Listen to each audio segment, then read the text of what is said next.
آپ کے درمیان ایک ایسے خطیب کو آپ کی بارگاہ رسالت میں لے چلتا ہوں جو ظلمت قدح خوف خدا دل میں عشق مصطفیٰ کا چراغ روشن کر دیتے ہیں۔ اگر آیت قرآن کی تفسیر کی طرف متوجہ ہوتے ہیں تو حقائق و معارف کے جواہر اٹھاتے ہوئے نظر آتے ہیں۔ اگر احادیث نبویہ کی شرح و وضاحت پر مائل ہوتے ہیں تو مسائل علم و عرفہ حل ہوتے نظر آتے ہیں۔ کسی نے خوب کہا ہے کہ مزہ برسات کا چاہو تو ان آنکھوں میں آ بیٹھو، سیاہی ہے، سفیدی ہے، شفق ہے، ابر بارہ ہے۔ میں نہایت ادب و احترام کے ساتھ حضرت مولانا مفتی افتخار احمد صاحب قاسمی دامت برکاتہ العالیہ استاد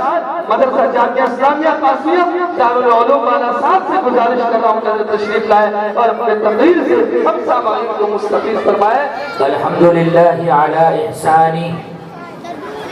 والشکر له على توفیقه وامتنانه والصلاة والسلام على سيد الأنبياء والمرسلين وعلى آله وأصحابه الغر الميامين. أما بعد فقد قال الله تبارك وتعالى في كلامه المبارك: أعوذ بالله من الشيطان الرجيم بسم الله الرحمن الرحيم. قل هل يستوي الذين يعلمون والذين لا يعلمون إنما يتذكر أولو الألباب. وقال الله عز وجل في مقام آخر: اقرأ باسم ربك الذي خلق خلق الإنسان من علق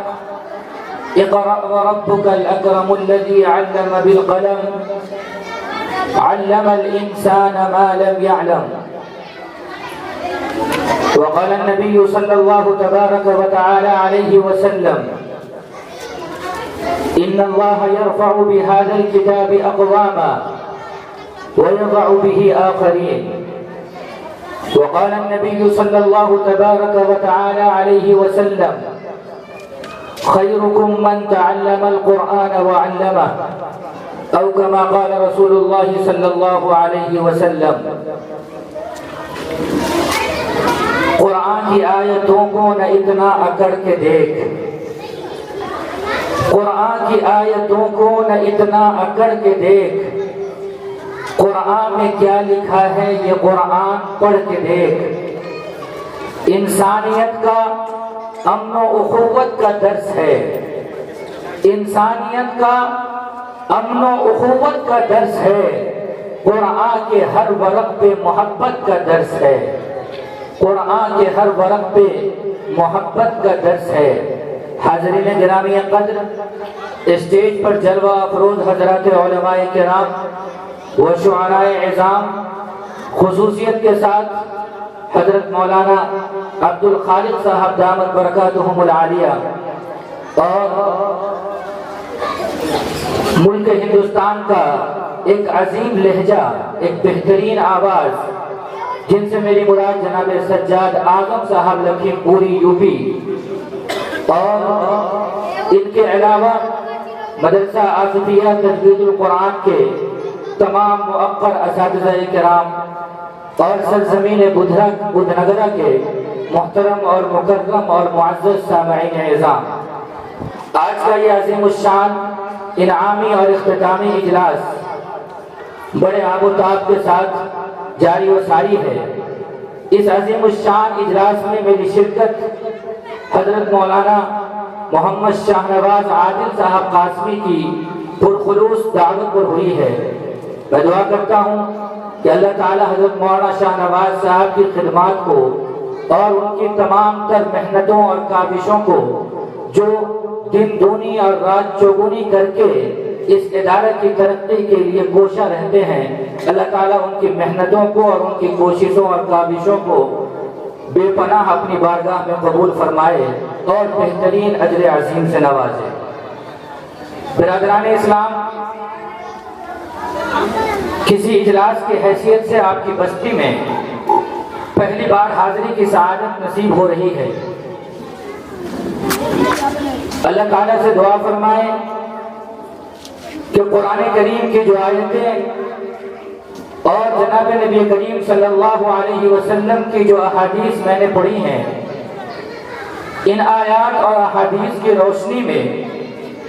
اپنے سماج کو، اپنے معاشرہ کو، اپنی سوسائٹی کو اور اپنے کلچر کو دیکھنے کی کوشش کریں گے۔ اس سے پہلے میں گزارش کرنا چاہتا ہوں، جو حضرات میری دائیں طرف بیٹھے ہیں، دوران گفتگو آپ نظر نہیں آ رہے ہیں، آپ سے گزارش ہے کہ اگر آنے میں زحمت نہ ہو تو آپ سامنے آ سکتے ہیں، اور اگر زحمت ہے، پیر میں اور کمر میں کوئی تکلیف ہے تو کوئی حرج نہیں ہے۔ ایک بار بآواز بلند تمام حضرات حصول برکت کے لیے درود پاک پڑھ لیجیے۔ اللہم صلی علی محمد وعلی آل محمد کما صلیت علی ابراہیم وعلی آل ابراہیم انک حمید مجید۔ اللہم بارک علی محمد وعلی آل محمد کما بارکت علی ابراہیم وعلی آل ابراہیم انک حمید مجید۔ حضرات گرامی قدر، مدرسہ آصفیہ تجوید القرآن کا یہ عظیم الشان اجلاس، جن میں ہماری اور آپ کی شرکت ہو رہی ہے، دراصل یہ مدرسہ یا اس جیسے وہ مکاتب، اس جیسے وہ بستی میں چھوٹے چھوٹے آباد مدارس، جہاں مسلم قوم کے ننھے ننھے اور معصوم بچے اور بچیاں اپنی توتلی زبان کو سیدھی کرتے ہیں، جہاں یہ معصوم بچے اور بچیاں اپنی ٹیڑھی زبان کو سیدھی کرتے ہیں، جہاں ان معصوم بچوں اور بچیوں کو جنہیں بولنا تک نہیں آتا، جن کی زبان کسی الفاظ کو ادا کرتے وقت اتلا جایا کرتی ہے، جن کی زبان میں کبھی لکنت لگ جایا کرتی ہے، ان معصوم بچوں کو، معصوم نونہالوں کو، معصوم طلبہ اور طالبات کو یہ چھوٹے چھوٹے مدارس اپنی گود میں لیتے ہیں، اور اپنی گود میں لے کر سب سے پہلے ان کی زبان سیدھی کرتے ہیں اور ان بچوں اور بچیوں کو بتاتے ہیں کہ اللہ اللہ کیسے کہا جائے گا، نبی نبی کیسے کہا جائے گا، لا الہ الا اللہ محمد رسول اللہ کیسے پڑھا جائے گا، بنیادی کلمے کیسے یاد کیے جائیں گے، ارکان اسلام کیسے یاد کیے جائیں گے۔ یہ وہ بنیادی چیزیں ہیں جن پر ہمارے یہ چھوٹے چھوٹے مکاتب اور چھوٹے چھوٹے مدرسے بڑی محنت کر رہے ہیں، اور الحمدللہ اپنی محنت میں کامیاب بھی ہیں۔ یقین جانیے، اگر آپ کے محلے میں، آپ کی سوسائٹی میں، آپ کی تہذیب میں، آپ کے کلچر میں، آپ کے گاؤں اور دیہات میں اگر یہ چھوٹے چھوٹے مدرسے نہ ہو، اگر یہ مکاتب نہ ہو، تو پھر آپ کے بچوں کو کوئی بتانے والا نہ ہوگا، کلمہ طیبہ پڑھانے والا نہ ہوگا، لا الہ الا اللہ اور محمد رسول اللہ کی تعلیمات دینے والا نہ ہوگا، اسے الحمدللہ رب العالمین الرحمن الرحیم مالک یوم الدین ایاک نعبد و ایاک نستعین اهدنا الصراط المستقیم صراط الذین انعمت علیہم غیر المغضوب علیہم ولا الضالین سے لے کر سورہ ناس تک قرآن کریم کی آیتیں پڑھانے والا نہ ہوگا۔ اور پھر نتیجہ کیا ہوگا کہ جب آپ کے بچے بڑے ہو جائیں گے، آپ کے بچوں میں شعور آ جائے گا، آپ کے بچوں میں تھوڑی عقل آ جائے گی، آپ کے بچوں میں فکر آ جائے گی، اور آپ کے بچے تھوڑا سا ذہنی اعتبار سے ہوشیار ہو جائیں گے، پھر نتیجہ یہ ہوگا کہ آپ کے بچوں کو جب قرآن کی تعلیم نہیں دی جائے گی، احادیث کی تعلیم نہیں دی جائے گی، اور بغیر ان چیزوں کے آپ کے بچے پروان چڑھنے لگ جائیں گے، تو پھر کچھ دنوں کے بعد جب آپ کے بچے جوانی کی تہلیز پر قدم رکھ دیں گے، آپ کی بچیاں جوان ہو جائیں گی، اور آپ کے لڑکے بالغ ہو جائیں گے، آپ کی لڑکیاں بالغ ہو جائیں گی، پھر نتیجہ یہ ہوگا کہ آپ کے بچے وہی پڑھیں گے جو ان کو اسکول پڑھائے گا، آپ کے بچے وہی پڑھیں گے جو ان کو کالج پڑھائے گا، آپ کے بچے وہی پڑھیں گے جو ان کو یونیورسٹی پڑھائے گا، آپ کے بچے وہی پڑھیں گے جو ان کو دنیا اور دنیا کی تعلیم پڑھائے گا۔ اور آپ جانتے ہیں کہ دنیا کی تعلیم کیا پڑھائی جائے گی؟ ایک مثال کے طور پر، ایگزامپل کے طور پر ایک مثال دینا چاہتے ہیں۔ دنیا کی تعلیم آپ کے بچوں کو یہ پڑھائی جائے، آپ کے بچوں کو یہ بتایا جائے کہ یہ پورا یونیورس، یہ پوری کائنات اور کائنات کا سارا سسٹم یہ لاز آف نیچر کے تحت چل رہا ہے۔ مطلب کیا ہے؟ مطلب یہ ہے کہ آپ کے بچوں کو بتایا جائے گا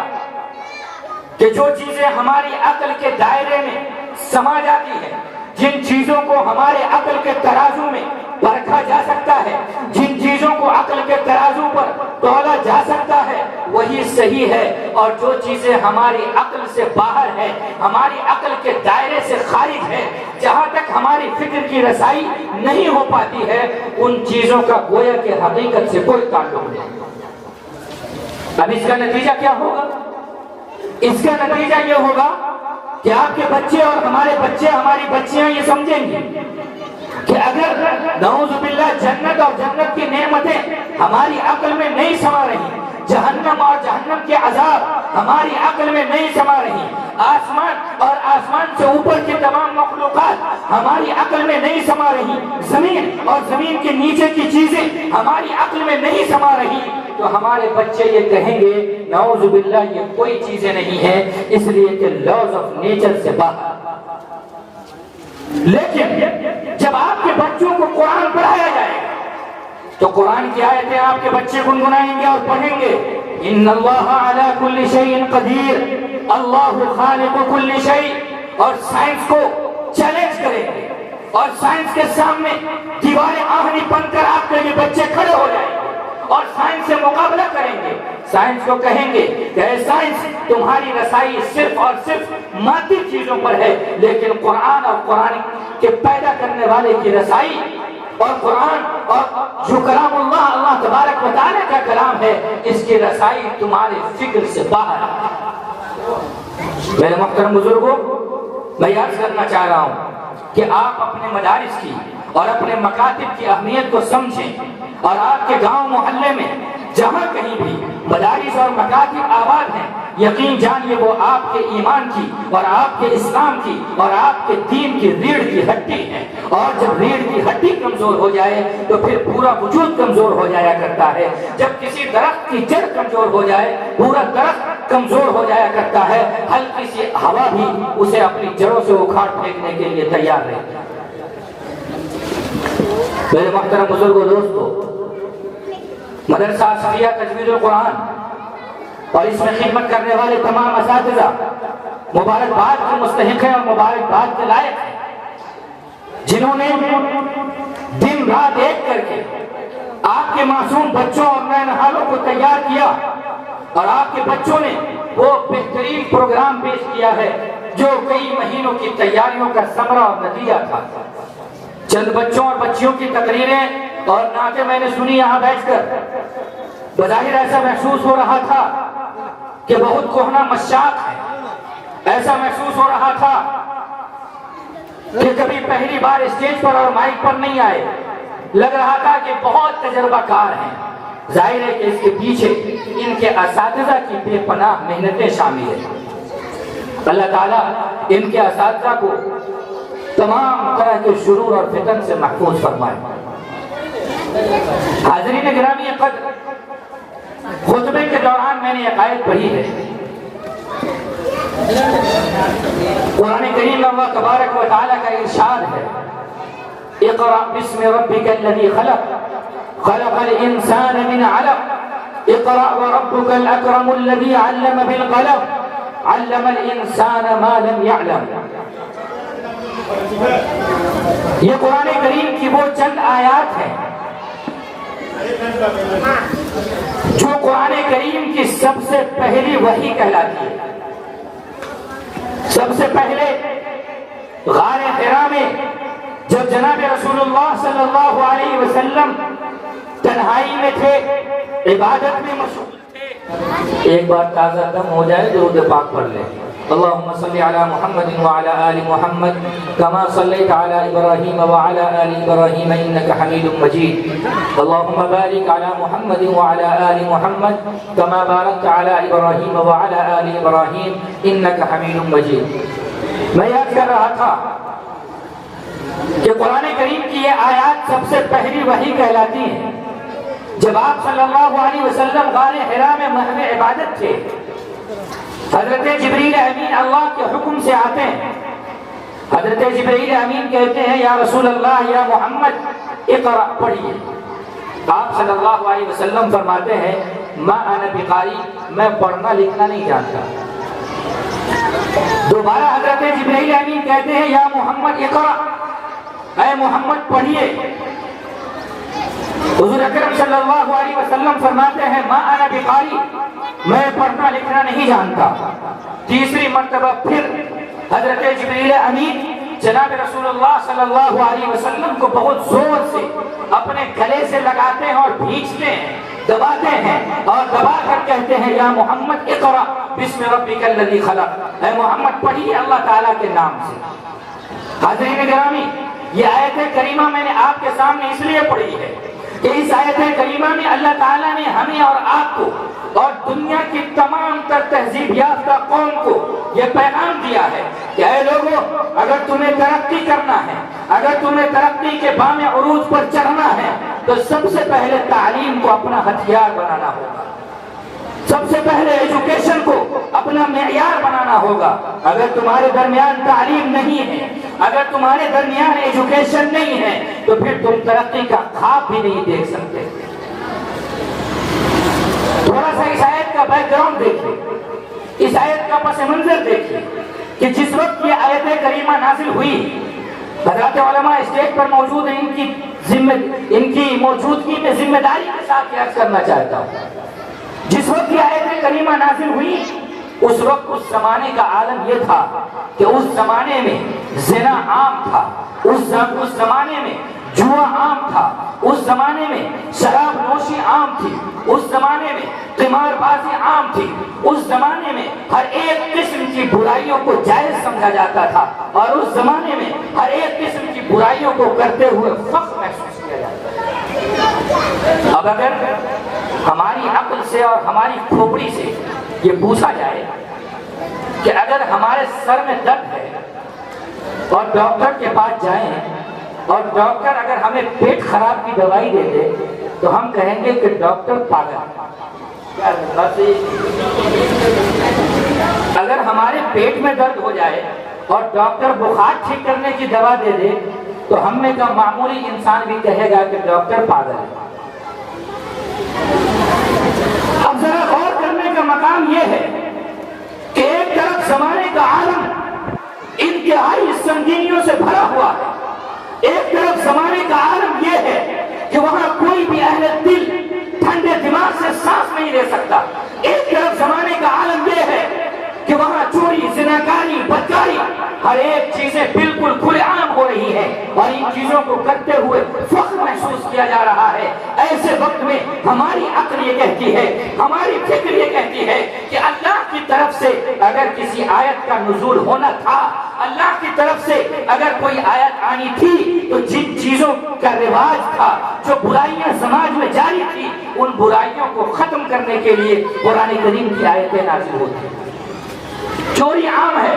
قرآن کریم کی السارق والسارقۃ فاقطعوا ایدیہما کی آیت بعد میں نازل ہو رہی ہے. زنا عام ہے، الزانیۃ والزانی فاجلدوا کل واحد منہما، میاں کا جلدہ کی آیت بعد میں نازل ہو رہی ہے. غیبت اور چغل خوری عام ہے، یا ایھا الذین آمنوا اجتنبوا کثیرا من الظن ان بعض الظن اثم ولا تجسسوا کی آیتیں بعد میں نازل ہو رہی ہے. سب سے پہلے نازل ہو رہی ہے اقرأ، اے لوگوں پڑھو. تعلیم کیا ہے؟ پیغام کیا ہے؟ میسج کیا ہے؟ اے لوگوں، مدرسہ آصفیہ تجوید القرآن کے اس بینر سے اور اس اسٹیج سے یہ پیغام لے کر جاؤ. اللہ تعالیٰ یہ پیغام دینا چاہتا ہے کہ اے لوگوں، تم اپنے سماج سے، اپنے معاشرے سے، اپنی سوسائٹی سے، اپنی تہذیب سے، اپنے کلچر سے اگر برائیوں کا خاتمہ چاہتے ہو، اگر زنا پر روک لگانا چاہتے ہو، اگر برائیوں کو بند کرنا چاہتے ہو، اگر تمام طرح کی برائیوں کا سد باب چاہتے ہو کے لیے ضروری ہے کہ تمہیں پڑھنا ہوگا, تمہیں تعلیم حاصل کرنا ہوگا, اور مدرسہ آصفیہ تجوید القرآن کے بوریوں پر بیٹھ کر قال اللہ اور قال رسول کی صدائیں بلند کرنی. یہ پیغام ہے قرآن کریم کا. علامہ اقبال نے حیرت ظاہر کرتے ہوئے کہا, حیرت ہے کہ تعلیم و ترقی میں ہے پیچھے, حیرت ہے کہ تعلیم و ترقی میں ہے پیچھے, جس قوم کا آغاز ہی اقرا سے ہوا, جس قوم کا آغاز ہی اقرا سے ہوا. یہ پیغام ہے کہ اگر ہمیں ترقی کے خواب دیکھنا ہے, ترقی کے بام عروج پر جانا ہے, اور ترقی کے اوج ثریا کو طے کرنا ہے, تو اس کے لیے ہمیں اور آپ کو تعلیم حاصل کرنا ہوگا, ایجوکیشن حاصل کرنا ہوگا. اور ایجوکیشن کی کون سا ایجوکیشن؟ اسی آیت کریمہ میں اشارہ موجود ہے. قرآن کہتا ہے اقرأ بسم ربک الذی خلق. وہ ایجوکیشن, وہ تعلیم, وہ نظام, جو نظام اللہ کے نام سے شروع ہے. بسم ربک الذی خلق, وہ تعلیم حاصل کرنی ہے جو تعلیم اللہ کے نام سے. معلوم یہ ہوا کہ جو تعلیم ہمیں اللہ سے دور کرے, جو تعلیم ہمیں رسول اللہ سے دور کرے, جو تعلیم ہمیں اللہ اور اللہ کے رسول سے کوسوں دور لے جائے, ایسے تعلیم سے اجتناب کرنا ہمارے لیے ضروری ہے, فرض ہے, واجب ہے. علامہ اقبال نے چند اشعار میں اس کا نقشہ کھینچا تھا کہ اگر ایسی تعلیم, جو تعلیم ہمیں اللہ سے دور کرے, جو تعلیم ہمیں قرآن سے دور کرے, جو تعلیم ہمیں حدیث نبویہ سے دور کرے, وہ تعلیم فتنہ ہوا کرتی ہے, وہ تعلیم فتنے کا سبب بنا کرتی ہے. تو ایسی تعلیم حاصل کرنا ہے جو تعلیم اللہ کے نام سے شروع ہو. اقرأ بسم ربک الذی خلق کا یہی پیغام ہے, اور مدرسہ آصفیہ تجوید القرآن کا اور اس کے اسٹیج کا یہی میسج ہے. قرآن کریم کی تعلیم حاصل کرنے والوں کو اور قرآن کریم پڑھنے والوں کو, قرآن کریم پڑھانے والوں کو جناب نبی کریم صلی اللہ علیہ وسلم نے اس امت کا سب سے بہترین انسان قرار دیا ہے. خیرکم من تعلم القرآن وعلمہ کہا ہے کہ تم میں سب سے بہتر, سب سے ہائی کوالٹی کا انسان وہ ہے جو قرآن کریم کو سیکھتا ہے اور دوسروں کو سکھاتا ہے. حاضرین گرامی قدر, ایک دو بات اور عرض کر کے اپنی بات مکمل کرنا چاہتا ہوں. ہمارے پاس بہت سے خطبہ موجود ہیں, بہت سے شعراء موجود ہیں, آپ کی نگاہیں جن کا دیدار کر رہی ہیں اور ان کا انتظار کر رہی ہیں. بس ایک دو پیغام, ضروری پیغام اس اسٹیج سے آپ لے کر جائیں. میرا سب سے پہلا پیغام یہ تھا کہ آپ پڑھیں اور اپنے بچوں کو پڑھائیں. ایک روایت مجھے یاد آئی, صحابہ کرام رضوان اللہ علیہم اجمعین نے جناب رسول اللہ صلی اللہ علیہ وسلم سے پوچھا کہ یا رسول اللہ, ہمیں معلوم ہے کہ والدین کا حق کیا ہے. بہت غور سے سنیں گے, بطور خاص وہ لوگ جن کے پاس اولاد ہے, اللہ تعالیٰ نے اولاد کی نعمت سے نوازا ہے, بہت توجہ سے سننے کی ضرورت ہے. آپ اگر اس پروگرام میں آئے ہیں تو کچھ لے کر جائیں, کچھ حاصل کر کے جائیں. صحابہ کرام نے پوچھا کہ یا رسول اللہ, ہم کو یہ تو معلوم ہے کہ والدین کا حق ہمارے اوپر یعنی اولاد کے اوپر کیا ہے. ہر والدین کو معلوم ہے, ہر باپ ماں کو معلوم ہے کہ ہمارا حق بچوں پر ہے. یہی وجہ ہے کہ اگر بچے نافرمانی کرنے لگ جائے, بچے اگر اپنے والدین کی نہ مانے, تو والدین شکایت کرتے ہیں کہ بچے ہماری نافرمانی کرتے ہیں, ہمارے حقوق کی ادائیگی نہیں کرتے. اور والدین کو یہ بہت اچھے سے معلوم ہے کہ باپ جنت کا دروازہ ہوا کرتا ہے اور ماں کے قدموں کے نیچے جنت ہوا کرتی ہے. حضرات گرامی, یہاں بہت ساری مائیں اور بہنیں بھی بیٹھی ہیں. جب جب یہ حدیث پڑھی جاتی ہے کہ باپ جنت کا دروازہ ہے اور ماں کے قدموں کے نیچے جنت ہے, تو ماں کا کلیجہ اتنا بڑکا ہو جاتا ہے اور مائیں پھول کے تنبا ہو جاتی ہیں. مائیں پھولے نہیں سماتی, مائیں یہ سمجھتی ہیں کہ جنت تو ہماری میراث ہے, ہمارے پیر کے نیچے جنت ہے, دنیا کیا کر لے گی. میری مائیں بہنیں بہت غور سے سنیں. مائیں یہ سمجھتی ہیں کہ ہمارے پیر کے نیچے جنت ہے, ہماری کوکھ سے اولاد کا جنم ہو گیا، لہذا ہمارا بیڑا پار، اب جنت ہم سے کوئی نہیں چھین سکتا۔ لیکن شاید مولانا شاہ نواز صاحب اگر آپ نے اپنی ماں اور بہنوں کو بتایا ہو تو بڑی اچھی بات ہے، اور اگر نہیں بتایا ہو تو آج کے اس اجلاس سے مجھے پیغام ضرور لے کر جائیں گے۔ مائیں یہ سمجھتی ہیں کہ ہمارے قدموں کے نیچے جنت ہے، لہذا جنت ہماری میراث ہے، لہذا جنت ہماری ذمہ داری ہے، لہذا جنت ہماری ٹھیکیدار ہے۔ چاہے ہم اپنے بچوں کی تربیت جس انداز سے کریں، ہم اپنے بچوں کی تربیت موبائل دیکھتے ہوئے کریں، ٹی وی دیکھتے ہوئے کریں، ریاکاری اور فحاشی کرتے ہوئے کریں، جس انداز سے بھی اپنے بچوں کی تربیت کرے، جنت ہمارے قدموں کے نیچے ہے۔ میری ماں یاد رکھو، یہ بات صحیح ہے کہ جنت تمہارے قدموں کے نیچے ہے، لیکن جنت تمہارے قدموں کے نیچے تمہارے لیے نہیں، جنت تمہارے قدموں کے نیچے